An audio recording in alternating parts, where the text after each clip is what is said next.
Hello, everyone. Welcome to today's hands-on lab session, Extending Appian with the Integration SDK.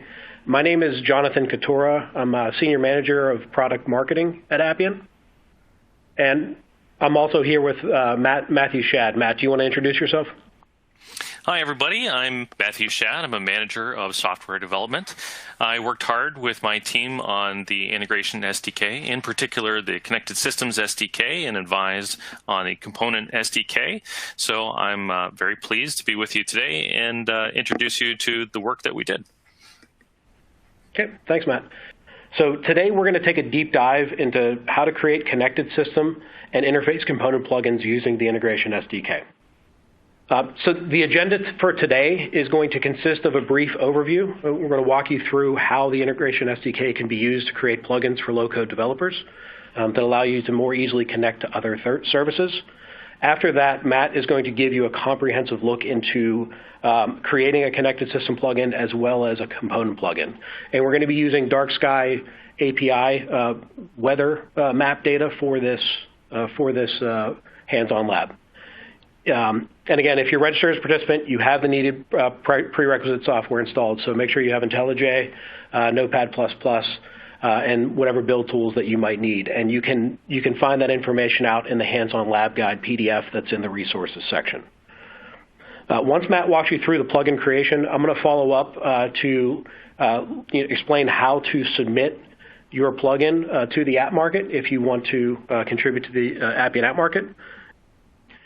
So before we get started talking about the Integration SDK, I think it's useful to understand the timeline and framework created to support these great features.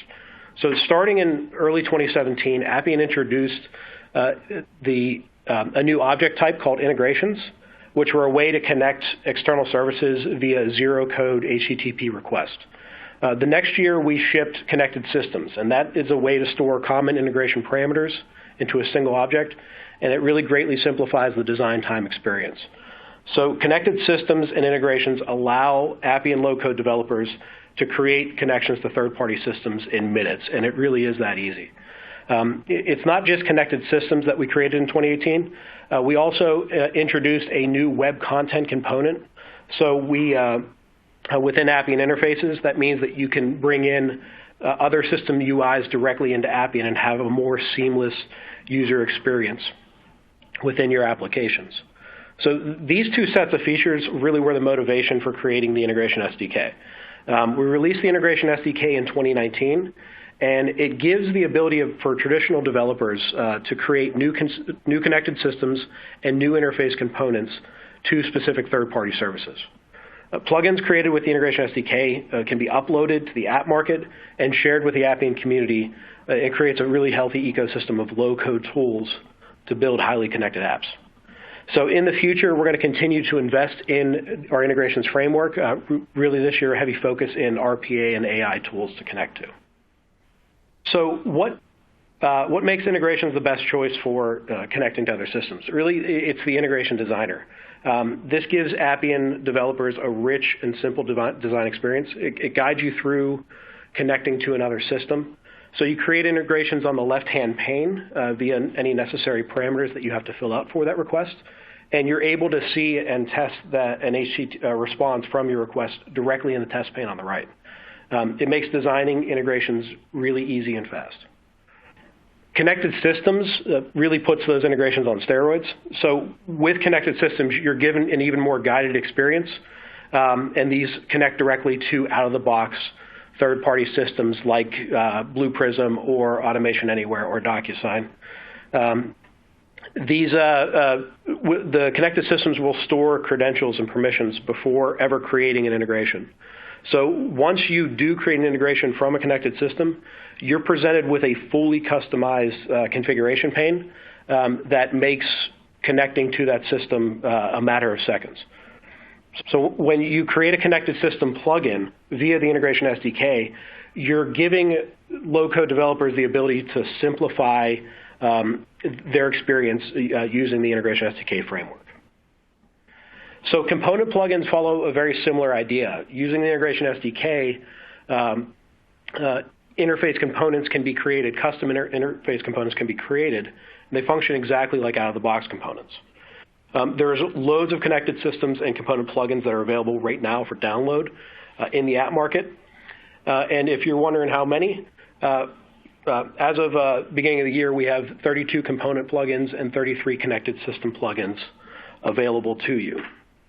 So since 19.2, when we first shipped it, we've had a really great response from the Appian community, and we really can't thank all the partners and other community members enough for continuing to submit a lot of amazing plugins to the app market.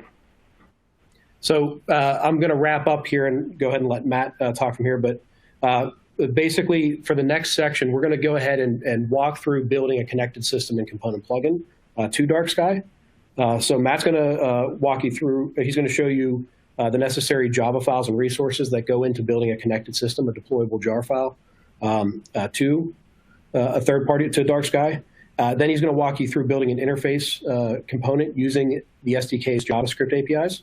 In addition, he's going to show you how to use a really cool feature that Appian's product strategy team built called Sale Tools, and that allows you to quickly create test, and deploy plugin development. And then finally, we're going to connect those two connected system and UI component plugins together via client API. So without further ado, Matt, take it away. Thank you very much, John. So as John said, we are going to start with a connected system, and that is the Java server-side code. And then next, we'll take a look at the client-side JavaScript code. Let me go ahead and share my screen. Lovely. Okay. So I'd like to start off by talking about the connected system. As you can see, though, I've got a pre-created application where I have a connected system object and an integration object. Just to show you that there is nothing up my sleeve, I'm going to show you the configurations for each one of these objects. There's nothing particularly complicated about any of them. This was just a time saver, so it's not very interesting to create objects in Appian. So if we're going to create a connected system, we can go to New Connected System, and we'll see a prompt that looks like this. And this is our target system, the one that we just created, the dark sky weather forecast. And we have a nice custom icon there. But I'd like to show you what this looks like in the Connected System Designer and what that looks like in Java and connect the two together. So let's take a look at the designer. Now, every connected system has a name and a description. But what follows in the box below is what changes from one connected system to the next. Now, a connected system is essentially a credential bag. We put all the information that we need to connect to the connected system right here. And it's not very much more than that. It allows us to test that connection, and that's it. It's really pretty straightforward. So let's take a look at the Java file, and you'll see all of the same data, dark sky, API key, etc., make an appearance in the Java.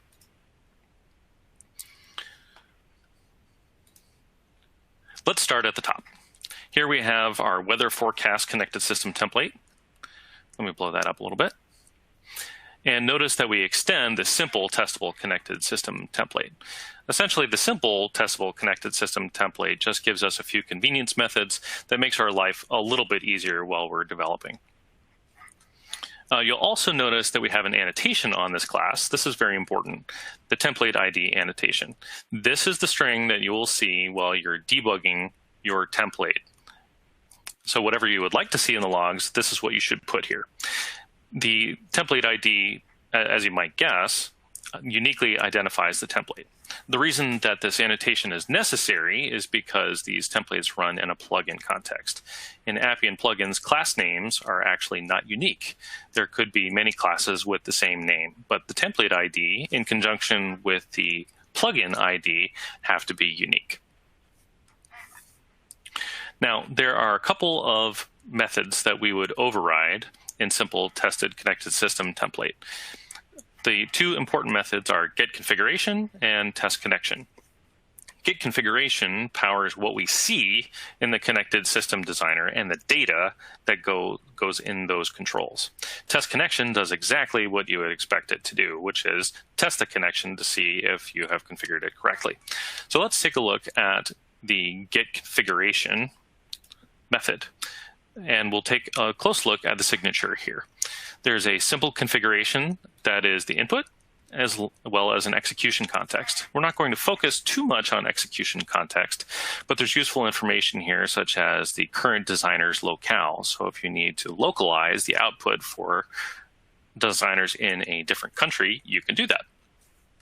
And also notice that the output of the get configuration method is also a simple configuration. Now, if we're creating a new Appian object connected system, we're going to get an empty simple configuration.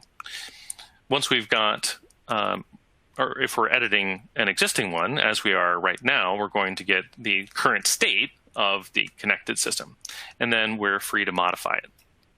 Now, this get configuration method is only called once for connected systems, because connected systems by design are supposed to be simple. We'll talk about a more complicated use case for integrations in just a couple of minutes.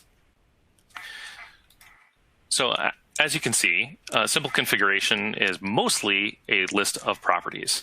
And to connect to the dark sky service, it turns out we only need one property, and that is the dark sky API key. So we've called the text property method that creates a text property in our data structure that gets displayed in Connected System Designer. We've given an ID, which is used for internationalization. But we've also given it a label. You can see dark sky API key makes an exact appearance over here on the left, right about here. Now, also notice this question mark. If we mouse over it, it says for more information.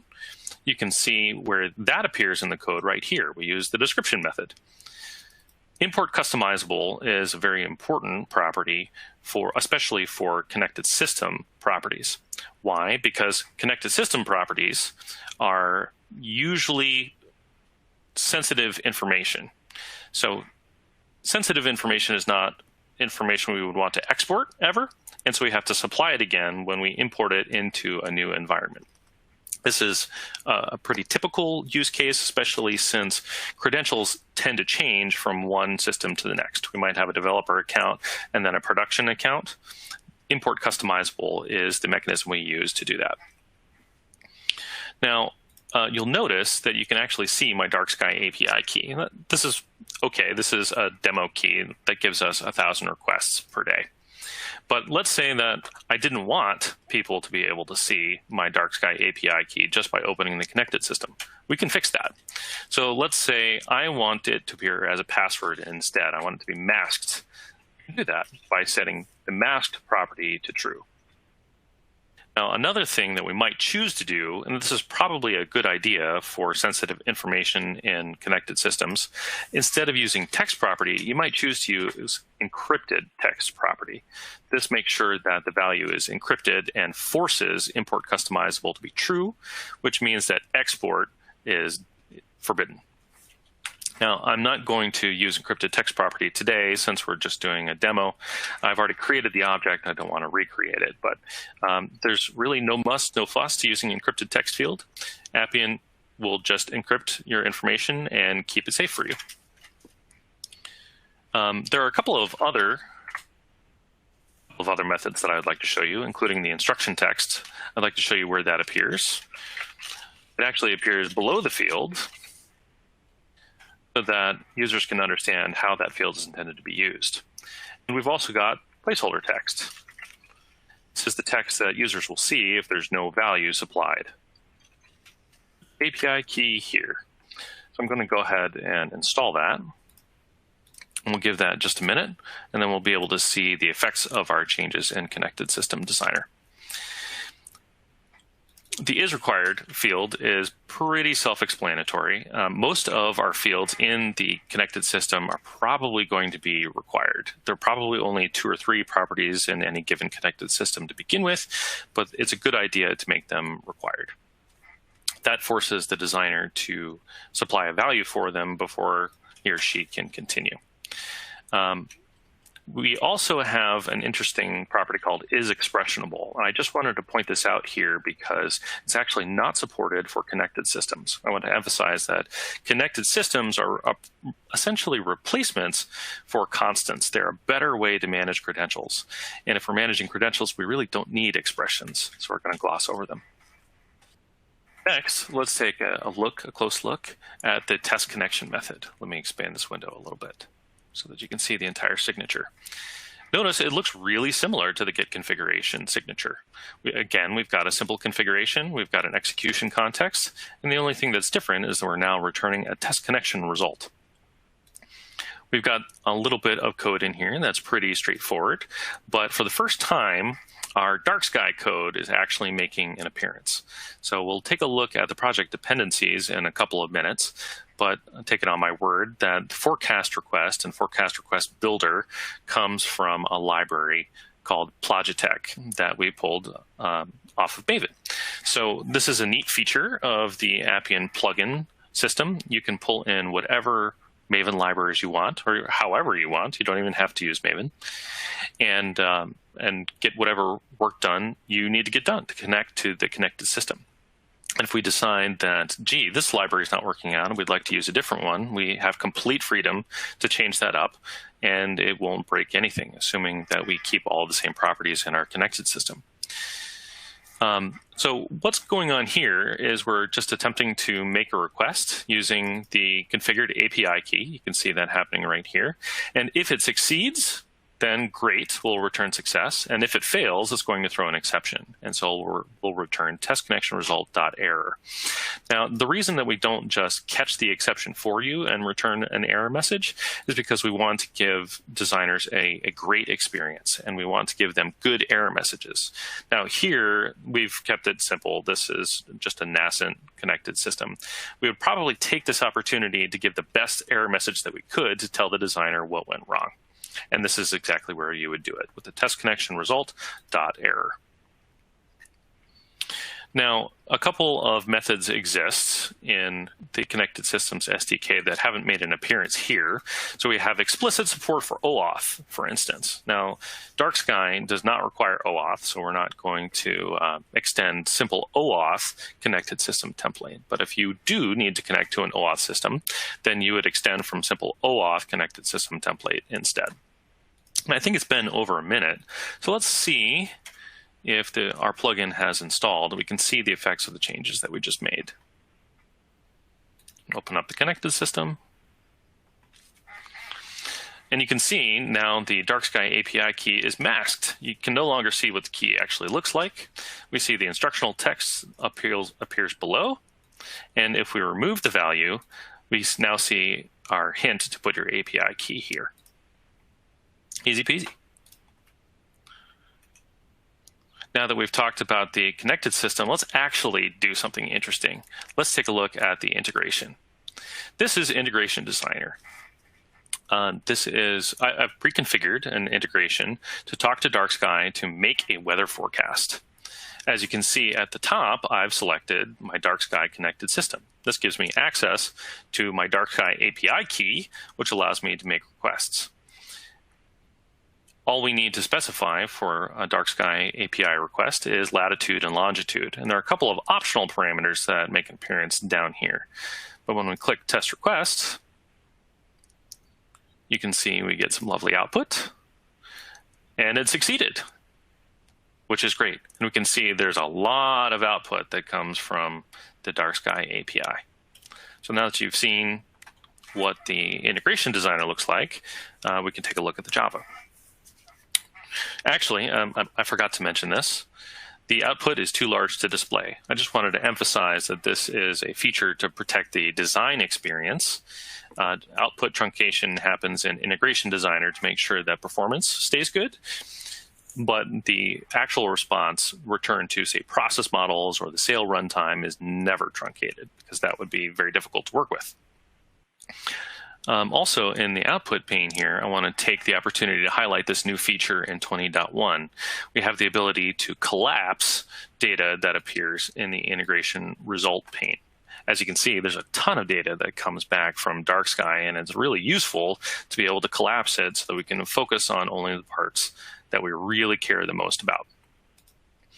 And actually, before I jump over to the Java, I want to show you what the checkboxes do.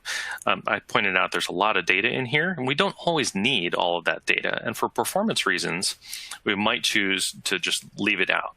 So these checkboxes give us an opportunity to tell dark sky that we're not interested. So I can disable weather alerts, for instance, and then the weather alerts will not appear in the result if I click test request again. Also, maybe I want to disable the daily and the minutely and the daily request. Go ahead. Okay, and you can see that suddenly the output is much, much trimmer, and the output is no longer truncated. So now that we've seen how that works, let's go ahead and take a look at that Java code. Let's start again at the top of the file. Again, the template ID annotation makes an appearance. And again, this is the value that you're going to see in the logs when you're debugging. This is the value that uniquely identifies your template within your plugin. But we also have a new annotation that's making an appearance, integration template type. This is a really important one. In Sail, we make a very important distinction between reads and writes. And the reason is that reads are probably safe to repeat, and writes are probably not safe to repeat. And Sail uses that information to reason about how it should execute. So if our integrations are going to participate in the Sail lifetime as rules, which they do, then we need to tell Sail, is this a read or is this a write? Or is it both? So in this case, it's actually a read. But I just want to show you, it could also be a write, or it could be read and write. You would use read and write if it's actually a dynamic call. But for today, we're just going to stick with read. This tells Sail that this is an operation that, in theory, is safe to repeat.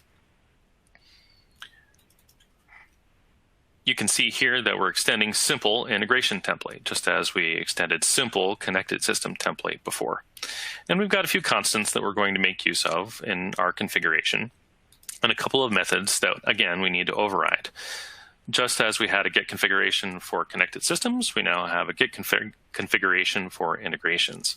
And the signature is very similar. The main difference is that we now have access to not only the integrations configuration, but of course the connected systems configuration. We need this information to get access to our API key. And we've also got access to the property path. The property path tells us where in the integration configuration the designer just made a change. We need this information for integrations where we did not for connected systems because the experience for integrations is dynamic. We can change the appearance of the UI. We can put new controls on or remove old ones. You cannot do that with connected systems. Okay, as you can see, we have many more properties in our integration template than we have in our connected system template. This is also typical. The properties that we've chosen to use for dark sky are really straightforward, though. So we've got a property of type double for latitude. Now, we've chosen the word double to be familiar to Java developers, but in Appian, we typically call this type decimal, but don't let that confuse you. They're exactly the same type. So we've taken a look at the label field and the description field. You want your properties to be expressionable. The reason for this is because integrations are actually rules in Appian, and designers can flow through rule inputs to them. That's not possible for connected systems because they're not rules. So you would set is expressionable to false only for properties that really need to be hard-coded and baked by the time that the designer clicks save. Now, here's a new property type. We've got Boolean properties. So as you can see, Boolean properties aren't rendered as text boxes. By default, they're actually rendered as checkboxes, which is kind of nice. But we have an option. So we might actually say, I don't like the look of checkboxes. I would much rather that they appear as radio buttons. We have the option to do that using the display mode method. By Boolean display mode dot radio button, and this will change the display of that particular property from checkbox to radio button. Now, it would look a little bit silly if we only did that one. So let's introduce a local variable.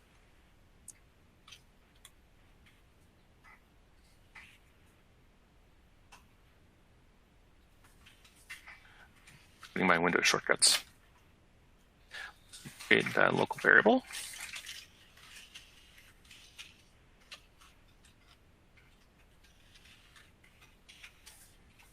Change all of them to radio buttons. This is a really quick change.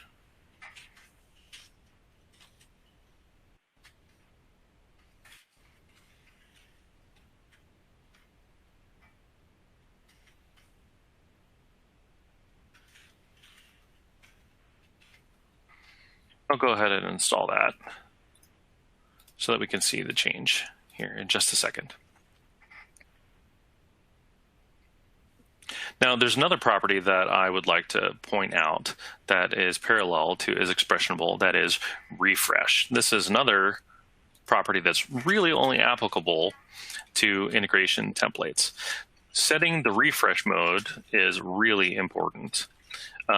If we set our refresh policy to always, every time the designer interacts with that particular field, then our get configuration method will be called again. This gives us an opportunity to change what the UI looks like, to fix the value that they put into a field, say, or to add server-side validations. Another thing we might choose to do with refresh policy always is show and hide fields. So we have access to the isHidden method. We might choose to hide certain properties. So let's say our integration is complicated enough that we have an advanced mode and a basic mode. We might choose to hide certain things in basic mode, and you would do that with the isHidden property. Now, the refresh policy can either be set to always or never. Refresh policy is always set to never in connected systems, but in integrations, you have a choice.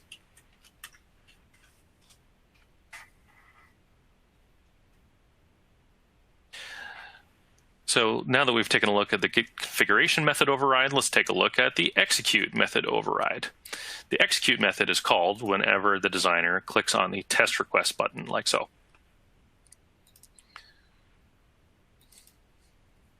Again, the method signature is extremely similar to what you've seen before. We've got access to an integration configuration and a connected system configuration and execution context. The real difference is that we're now going to return an integration response. Now, the execute method typically has three parts. We've got the setup step where we collect all the information that we need in order to make the request. We've got the step where we make the remote request, and then the step where we translate the result that we got from the integration into Appian values. So let's take a look at the top. As you can see, we're pulling some information out of our integration configuration, including the latitude and longitude. This looks exactly like what we see over here on the left in Integration Designer.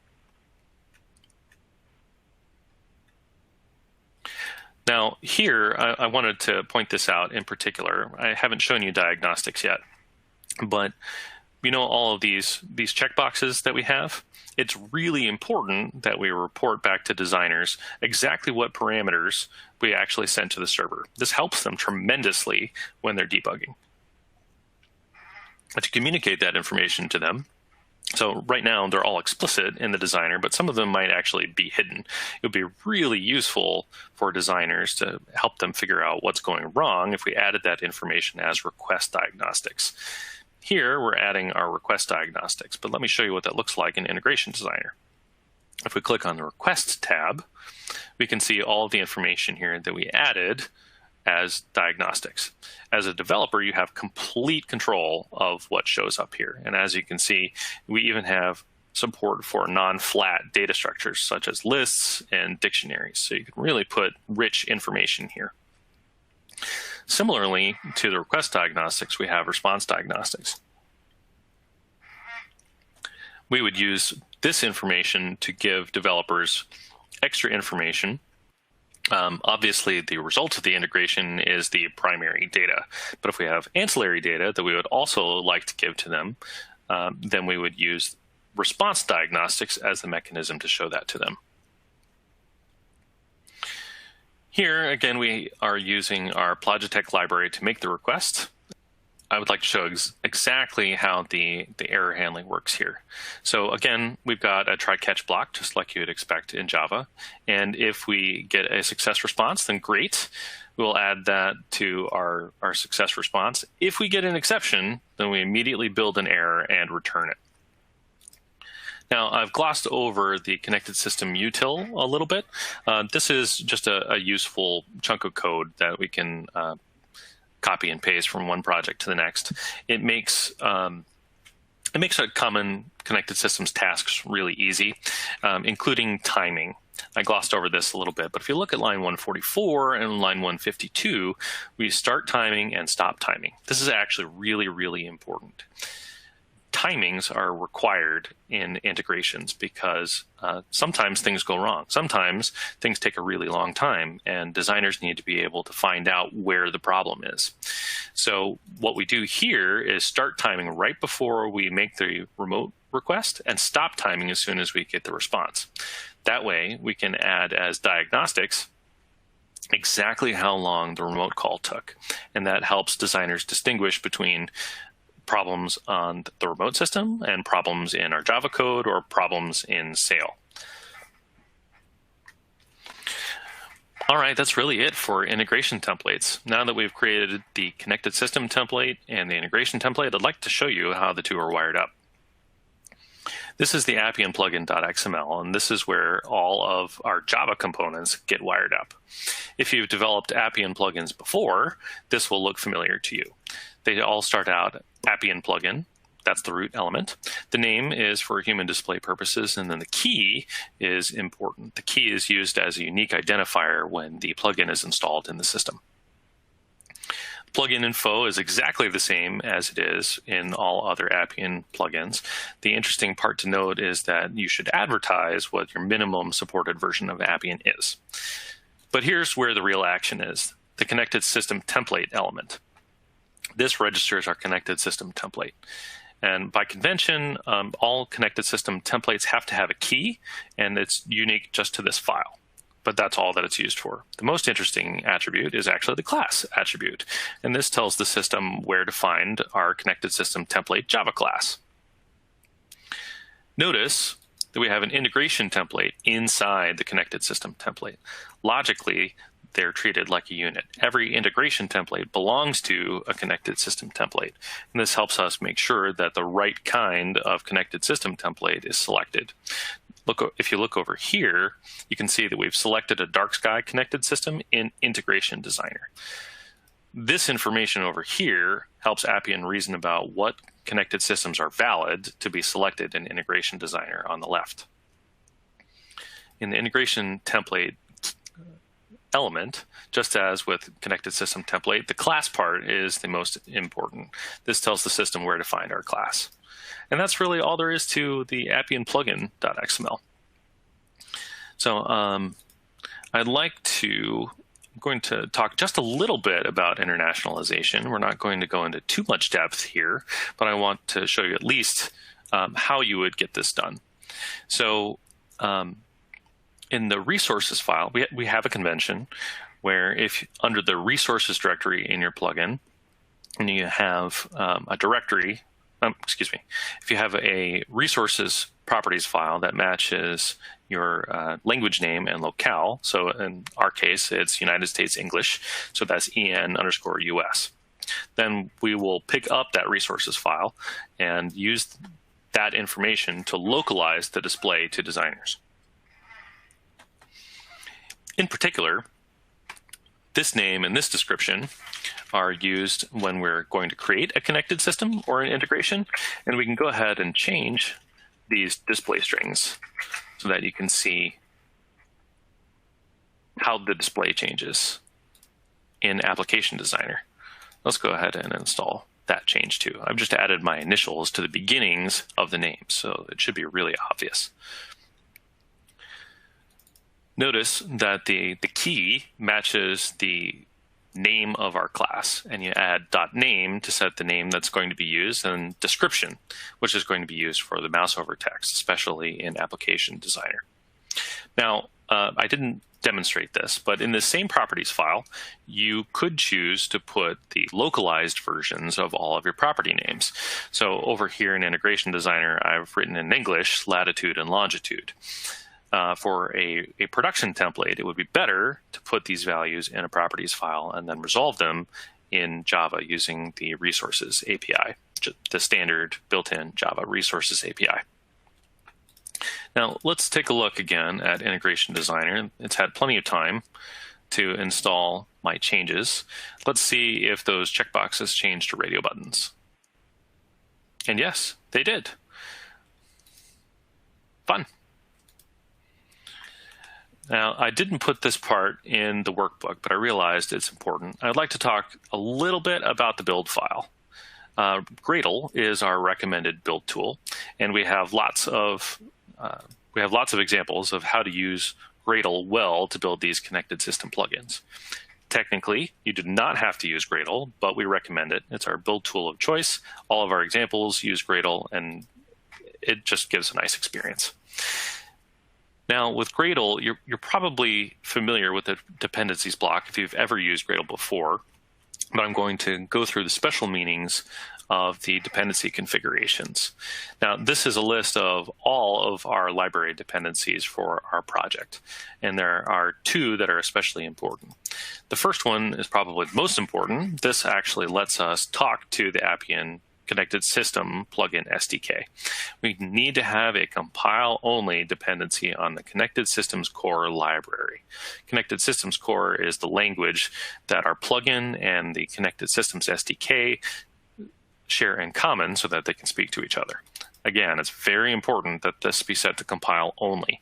That makes sure that no version of the Connected Systems Core jar is included in our plugin jar. We don't need it to be included because Appian won't provide it.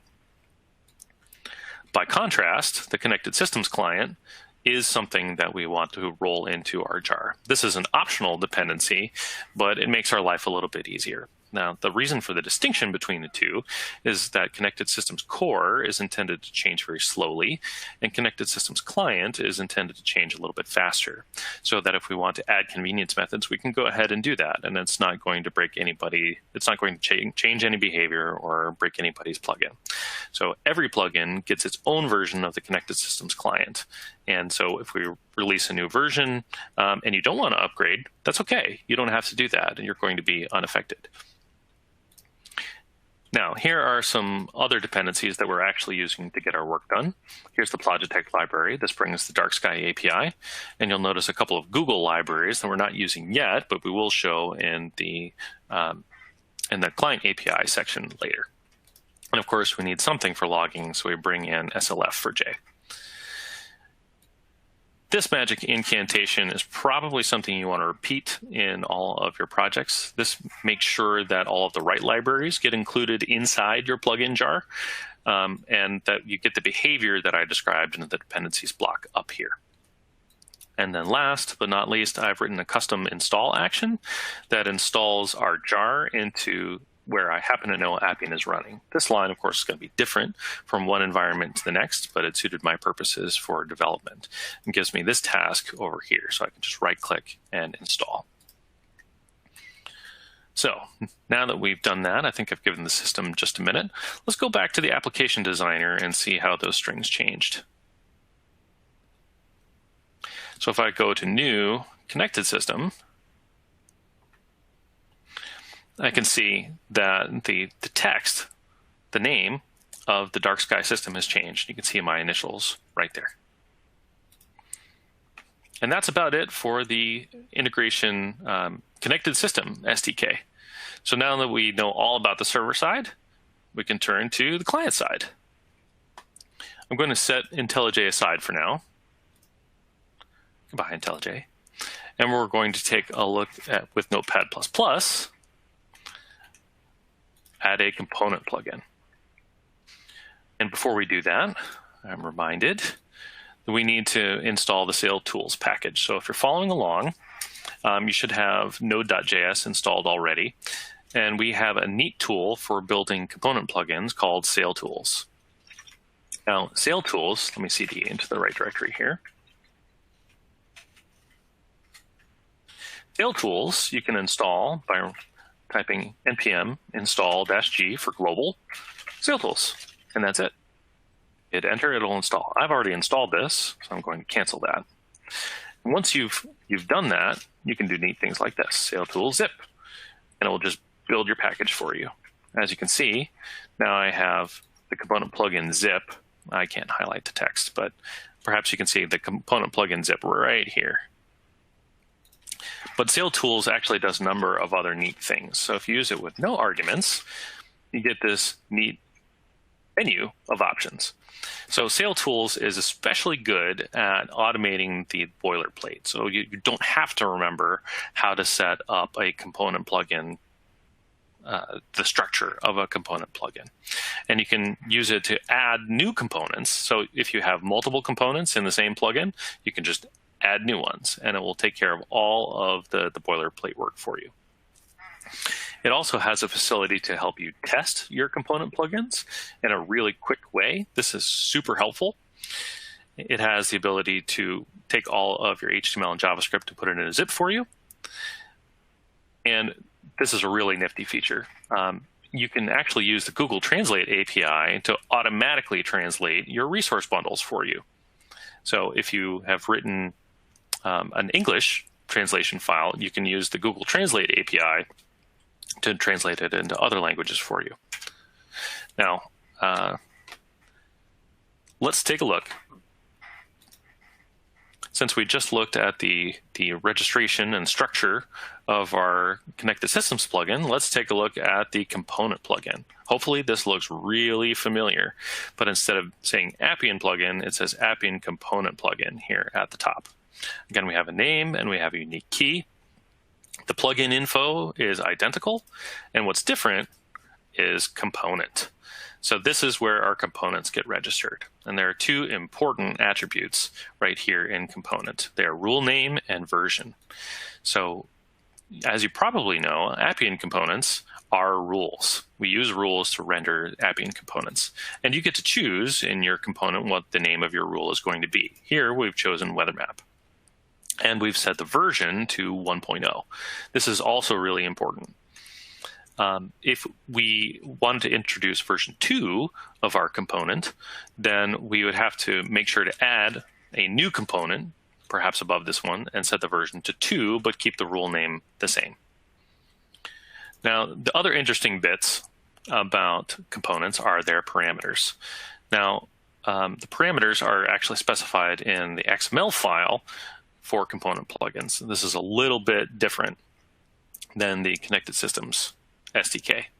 But it's pretty straightforward. So you can see that I've got a parameter named map type, and its category is input only. Now, input only parameters are ones that do not cause a sale refresh to happen when the designer changes the value or when an end user changes the value. But there are other values that we could put here.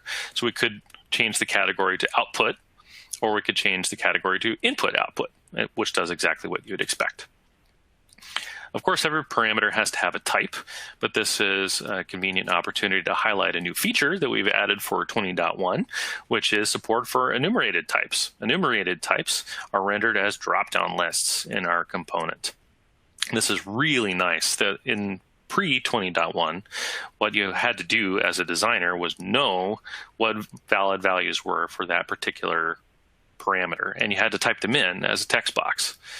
We got the feedback that that wasn't the best experience, and so one of my cohorts added this feature for 20.1, and it has been a joy to work with. It's so much nicer. So what's interesting about this, though, you might have noticed already that each choice only has one value. And if you're a web developer, you probably know that there are two values that we have to worry about. There's the behind-the-scenes value and the display value. And there's no mention of display value here. And the reason for that is because the display values have to be localized. So here in the Appian component plugin, we only specify the backend value, and then we translate the display values and put those in a properties file. Here we have some other parameters of type decimal. an integer, which do exactly what you'd expect, and one last parameter called units. Now, you'll see this in the designer. We've got a number of choices. These are all of the different unit types that Dark Sky supports for its maps. And last but not least, we've got the HTML entry point. The default is index.html. This is a familiar convention for web developers, but you can change it to be whatever you want if you really want. Before we jump into that code, I just want to point out the package structure, which has been automatically created for us by the Sail tools. So right now we're in the No Client API project, and we've got a folder called Weather Map. This directly corresponds to our rule called Weather Map. And beneath that folder, a v1, which directly corresponds to version 1.0. So I think that it's pretty straightforward to work with. If you wanted to introduce v2, you would create a v2 folder right here. All right, let's take a look at that index.html. As you can see, this is a plain vanilla boilerplate, nothing special here, HTML5 document. Extremely easy to work with. There are one or two things to note. First is the Appian script. This is extremely important. This includes the Appian component plugin SDK on your page or in your component. Now, the reason that it has this exact value, Appian JS SDK URI, is because Appian will give you the appropriate version of the SDK. Now, suppose you built against SDK version 2.0.0, but we found a security vulnerability in 2.0.0, and we patched it, and we now supply version 2.0.1. Appian will give you version 2.0.1. You don't have to worry about getting or requesting the correct version of the library because Appian will do it for you. But we make the guarantee that whatever version of the library we give you is going to be compatible with the version of the SDK that you targeted. So all you have to do is just always say this: script source equals Appian JS SDK URI. Now, in the body of our HTML, we've kept it extremely simple. We only have one iframe. iframe has an ID that we'll look up later. So remember this, map embed iframe. And you'll notice that the source is empty, so that the iframe is completely empty until later. I'll show you why in just a second. Now, after the body, we've added a script block because we want to make sure that the iframe exists by the time that the script actually runs. Now, these blocks of code here are just translators between the drop-down list values and exactly what the Dark Sky API expects to see. So there's nothing particularly interesting here. These are just straightforward maps. I'm going to gloss over those. Well, let's scroll down here and take a look at the APIs that Appian provides. So there's an opportunity to call appian.getLocale, so you can use this to find out how you should be formatting text, for instance, or which translation bundle you might choose. You also have an opportunity to get the Appian color scheme. You would use this information to make sure that the rendering of your component matches the styling of the particular instance of Appian that it's running in. Here's an interesting one. This is an auth key. Now, hard coding an auth key is not a great idea. If it were really sensitive, this would actually be a very bad idea to put into a client-side file, such as an HTML file.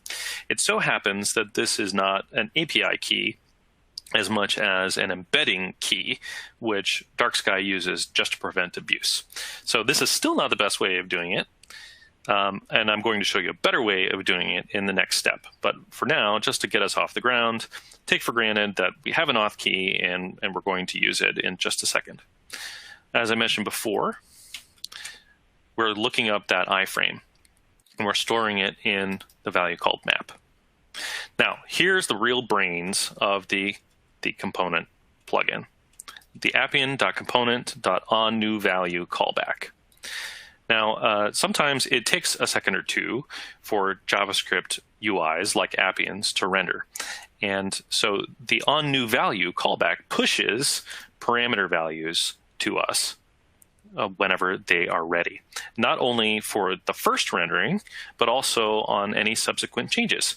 So if there is a parameter change at the sail level caused by a user or a designer, we'll get pushed the new values from the sail runtime using this onNewValue callback, and they'll all be stored here in the parameters parameter.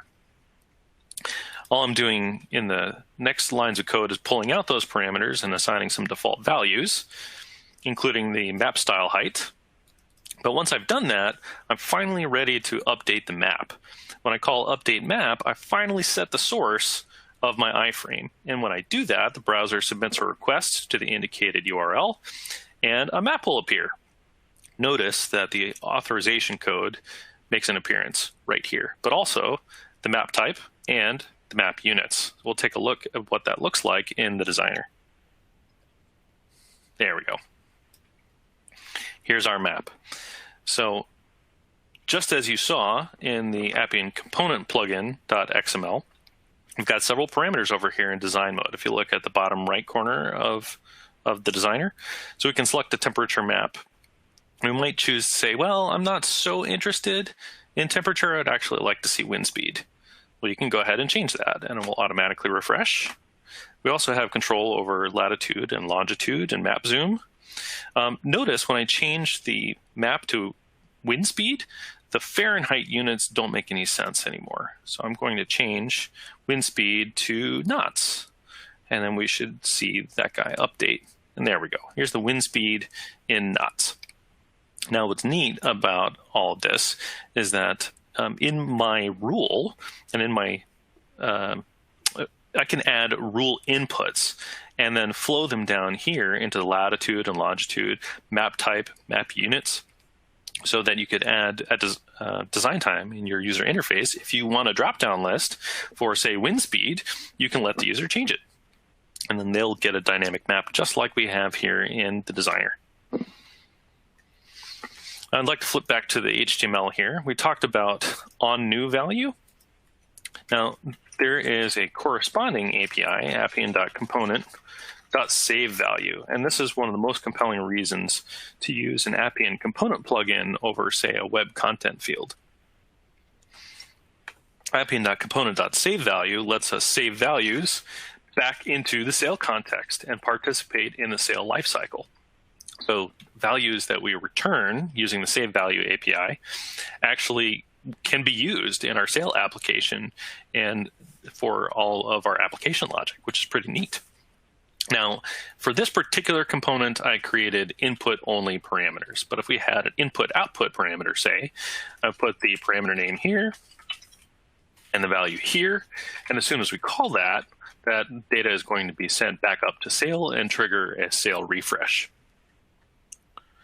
Now, in the workbook, we mention Appian.component.invokeClientAPI. I'm actually going to gloss over that for now, and we're going to return to it in a little bit once we've actually created our client API. That will help that make more sense. So instead, I'm going to jump back to the command line, and I'm going to run sailtool zip again. Successfully created. Let's see. Yes, there it is. I can deploy my component plugin by saying copy component plugin, etc. .zip, and I want to send that to the same folder, Appian admin plugins. I'm going to say /y for yes, please. It says one file copied. Excellent. So, actually, you know what? Just for fun, we should change something in here. So let's see. Well, not a particularly good example, so we won't do that. But I will show you again our map. Now, we've taken a look at the server-side Java, and we've taken a look at the client-side JavaScript for component plugins, and we haven't seen any link in between the two just yet. So I'd like to take the opportunity to tie it all together with a client API. So let's start again in Java land. we're going to create a client API, which is logically part of a connected system template. Let me open up the correct project. We'll open up the with client API project. And this is the same project as we had before, except with one new Java component in it. And that is the auth client, get auth client API. Hopefully this looks familiar. We've got a template ID annotation that serves the same purpose that it did before. And our client API extends simple client API. Now, there's one really interesting thing to note here about our API. First, I'd like to tell you the purpose of it. The purpose of this particular client API is to fetch the correct auth key on the server side and pass it down to the client. Now, remember here, I said this is not the best way of fetching an auth key, and we've hard-coded it. We're going to fix that for our next component using a client API. I happen to know that the auth key is gotten by requesting this JavaScript file. Dark Sky doesn't make this super easy. We have to request the JavaScript file and pull the auth key out of it. So that's exactly what this client API is going to do. Similar to other templates that you've seen before, the client API has got a method. It's called execute. It takes in a request and an execution context, and it returns a response. Now, in this particular client API, we don't have a need for the connected system information. The reason for that is because the Dark Sky API and the Dark Sky embedding API are essentially unrelated. But the expectation for most client APIs is that they will make use of the connected system data. And I'd like to show you how you get access to that. Notice the simple client API request. It really has two parts. The first part is the connected system configuration. This is the exact same simple configuration object that we had access to in the connected system template and integration template. And we've got a payload, which is a map from string to object. And we'll see how the payload gets conveyed from the client side to the server side in just a minute. But for now, let's focus on the logic of this particular client API. We do pull out the payload here just to demonstrate that we can, but I'll show you in just a second, this client API doesn't actually have any parameters. Remember, I mentioned before, we're going to use some Google libraries in our client API. This is exactly where. So we're going to use the Google HTTP libraries to grab the JavaScript file, pull out the auth key using a regular expression, and then finally put that auth key in our response right here, response.put auth key. And you'll see this key right here, auth key, make an appearance in our JavaScript. Now, if the call doesn't succeed, then we can put error information in it instead. And then we return a response. Let's take a look at how we would wire this up. This is the exact same Appian plugin.xml that you've seen before with one change. We've added a client API element. Notice it's inside the connected system template element, just like the integration template element is inside. This says this client API is part of this connected system template. And again, the class attribute is the one that's most important. This tells the framework where to find within our plugin our Java class that implements this client API. And that's really all there is to it. So let's jump back to the JavaScript. And we'll put aside our first project, no client API. And instead, we got the with client API version, and we'll create a new widget. So we're not going to do a weather map this time. We're going to do a weather widget. So the weather widget, this is what a weather widget looks like. This is what Dark Sky calls the weather widget. It's essentially just a summary of the forecast, and we have some options that we can provide to it. So let's jump back to the code and look at index.html. And we'll see a file that looks very, very similar to the last one. We've got an HTML5 document with a required script reference, with one empty iframe, with the same sort of boilerplate code that we had before. We get a reference to that iframe, and then again, most of the brains of the operation is in the onNewValue callback. Again, we pull out all of our parameters, but there's one new type of parameter here. That is the connected system parameter. And I'd like to show you what that looks like in the designer. Remember I said the expectation of client APIs is that they make use of connected systems. So we've added a connected system parameter to this particular widget. And this is what it looks like in the designer. Dark sky connected system. And take for granted that to call a client API, we need a connected system. Now here, remember I said we're going to gloss over invoke client API? Well, now it's time to talk about it since we're using it. So on line 34, we use the Appian component invoke client API function, and it has three parameters, excuse me. The first is the connected system that we would like to use the client API with. The second is the name of the client API. It's called getAuth, just as our template was named, and then a number of parameters. Now, I mentioned before, this particular client API doesn't need any parameters, and so we pass the empty object. But we could put whatever we'd like in there. Now this part, if you have done much JavaScript development, might be familiar to you already. The then method lets us run code once we have retrieved the response from this API. So it calls the callback function that we specify and supplies the response. So we can use that information to take actions in the UI. Perhaps we'd like to set some validations in response to some errors that may get returned. Or if it succeeds, then we can access the response payload. Now remember I said you're going to see this auth key appear in the JavaScript. Here it is. So the response payload contains the auth key, which we'll now set in our auth variable, and then we'll update our widget. So the widget URL construction logic looks much the same. Notice here's the auth key, but we've gotten it correctly this time. We haven't hard-coded it. We looked it up from dark sky the way that they intended. We've got a few other parameters, including height and title and access color and all of those good things. But before we're able to see any of those, we're going to have to install the template. So let's go ahead and do that. CD to the right project.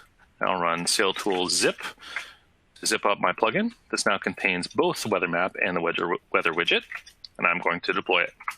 Oops. Same directory. Yes. Okay, and while that's installing, I'd like to take the opportunity to show you how the Appian component plugin.xml changed. It didn't change very much. So notice we've got the same component in here for weather map, but we've got one additional component for weather widget. And it has parameters in just the same way that the other one does. But here's the new type of parameter, the dark sky connected system of type connected system. So to use client APIs, we need this reference to the connected system. That's why we've added this parameter. And really, that's all that has changed for this component plugin. So let's see if that installed already. Actually, I can check over here. Here's a site that I put together to showcase the map and the weather widget. That will be even quicker. Let's see if that installed. Okay, we're still waiting for that guy to install. I also forgot to install the correct Java char. So we have to actually install the client API. Apologies. We'll let that guy install also. Now, I forgot to mention at the beginning of this presentation that plugins can take up to a minute to install. And the reason for that is that we don't want to overload the file system with requests to scan the directory. And so we set it to just a reasonable 60-second refresh. For development purposes, it's not the easiest thing to do.